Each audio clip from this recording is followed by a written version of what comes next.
All right, we are live with Coach Jim Larrañaga after Miami's massive win over the Duke Blue Devils. Coach, first of all, congratulations. That had to have been a fun one for you, right?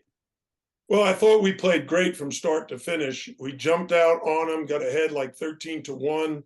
There was several timeouts that I was concerned that we had exhausted ourselves in the first half and would have no energy left for the second half.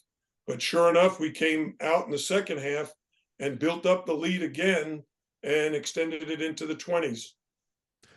Coach Norchad Ormir, I was wondering how he was going to fit in after you lost Sam Wardenberg, like that inside out kind of mostly outside kind of guy. But Omir, he's knocking down threes. He's so physically strong. And against a team with a bunch of 7-footers, my man was playing amazing, just so physically strong. What does he bring to your team? Well, those are the first 2 threes that he's made this season. I know. What a great time to have him. It's not like he's looking for that shot all the time. But what he is looking for and what he does is he is a massive rebounder. He goes after every missed shot offensively, defensively, and he plays very, very big. He's only 6'7", weighs about 245. He has an incredible vertical leap. He's got long arms, big hands, catches everything. And for him, these are all major challenges. You got to remember, he played at Arkansas State the first 2 years. Mm-hmm. So coming into the ACC, he had not faced, 2 7-footers in the starting lineup in his previous 2 seasons. So This is very new for him, and he's made a tremendous adjustment. But the biggest thing you have to know about him, he is the nicest kid with the greatest personality.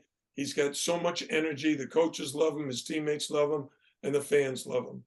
Now that he's hit 2 threes, how many does he get to miss before you tell him to stop shooting? No, we have a very simple rule.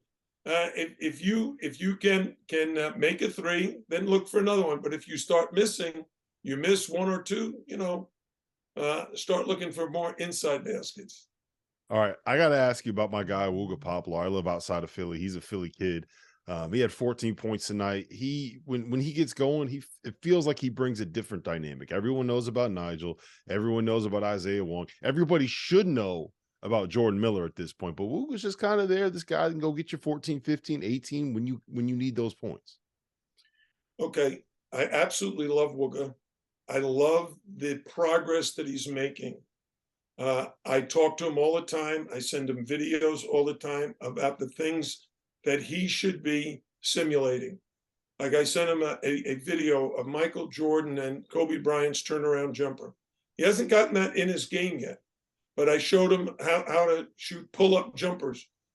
His pull-up jumper is probably the greatest shot, not only that he has, but that anybody on our team can make, because he makes it at such a high level if he stays on balance. If he rushes, he's going to miss. If he dribbles too much, he's going to miss. But if he takes it 1-2 dribbles right or left and elevates, it's dynamic. And you see his elevation in the open court. The guy can jump out of the gym and throw it down with power. So I feel like this speaks to how many guys had moments for you in this game. I mean, Hurricanes fans are probably ecstatic with this, but I have another guy I want to ask you about. Nigel Pack tonight. Not the most stat-stuffing offensive night we've seen from him, but he gets up. He has the tip slam. It looked like your entire bench was about to have a heart attack. Did you know that Nigel had that in him? No, I haven't seen that. Neither did any of his teammates. So for him to do that in a game like this with the crowd, he was pumped up. He elevated and threw it down. That'll be talked about for the next 2 days. Good. He deserves it. Coach, it. I'm going to be honest. I picked you guys to the Elite Eight, and I haven't let anybody stop remembering it since from last year. But what made you guys go to the Elite Eight last year? I picked you there. I picked you. But what makes you guys so dynamic? In my mind, last season was you have so many individual playmakers. Today it was different. The ball was popping. You were playing a lot of second and third side offense. What does it say about your team that you're able to play unselfishly and an older team at that, to where you can beat guys in so many different ways? Is that what makes you most dangerous? Yeah. Here's what I would say. The first time we played Duke, Isaiah Wong was sick. He couldn't hardly breathe. He had no impact on the game. Worse than that was we played out of character. We did a lot of dribbling and very little passing, very few assists. So our message to the players is we got to get back to our identity, which is be fast, quick, active defensively, get into the open court, and then in the half court level, just share the ball. And we did that tonight. We were finding open men. We were attacking the rim. We got to the foul line. You know, this was a complete game for us. Coach, I got to ask you, because I don't know if you know this yet, but they caught you on camera pregame taking a money clip out of one pocket and then putting it in the other pocket. Was that just an accident, or was that a little hat tip to Jim Boeheim? Are you kidding? Yeah, No. they got you on TV doing that. Okay. Man. So here's what everybody needs to understand. My routines are exactly the same every single day. In that case, I have 10 Luden's Wild Cherry cough drops in my right pocket, and I've got my money, cash, in my left pocket. And I don't think I changed pockets.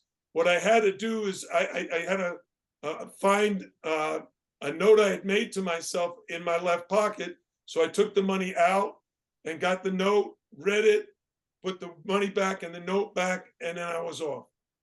That was it? Did they show me rebounding in the locker room? No. All right. Listen, all right. Last thing, then we'll let you go. The other thing that got sent to me about 15 times today was the picture of you with what looked like a swim team. Oh yeah. How did that come about? Where did that photo come from? Because I swear I had 15 people send that to me today. Okay, so again, I'm a man of routines. I try to get I go to Smoothie King on campus regularly. And so this one weekend, it was like 2:00 in the afternoon. I stopped at Smoothie King. I just sit outside. There's a beautiful lake in front of me and a swimming pool there outdoors. And while I'm sitting there having a Smoothie King, I could hear a lot of noise coming from the pool. So I got up, walked over there, and our women's swim team and diving team were competing. So I stood outside the pool cheering for them. The swimmers waved to me. And then Andy Kershaw, who's the women's swim coach and a great guy, we had a player from overseas that when we brought him on campus, the swim team was working out. Andy came over to say hello to him and pointed out how many international swimmers we have at Miami. And I mean, from Brazil, from Germany, from Sweden, I mean, all over the place. So I went over, he invited me, Andy Kershaw invited me, and he said, hey, let's take a picture. The funny thing is, I don't know if you guys know, the first picture I posted, I copied and pasted on my Twitter. And someone said to me, that looks like you photoshopped yourself in there. So today, I resent it, or retweeted it to show the clouds in the background and the pool and everything. So we got a phenomenal swim team, a phenomenal diving team. So it's fun cheering them on. What a great way to recruit an international kid. What a great way to recruit an international kid right there, Coach. I was going to say it's a real subtle flex that you were swimming, going to a swim meet that was outside in the middle of February. It's 32 degrees up here where I am right now. Nobody's swimming outside, not even the fish. Yeah. No. It's 75 degrees and sunny every day. Well, now that we know your routine, T.O., I think is probably going to pick you back to the Elite Eight again now that he's seen this and that's going so well for you, Coach. Congratulations again on the huge win. We'll be watching you the rest of the year. We wish you the best of luck in this ACC race down the stretch. My pleasure, guys.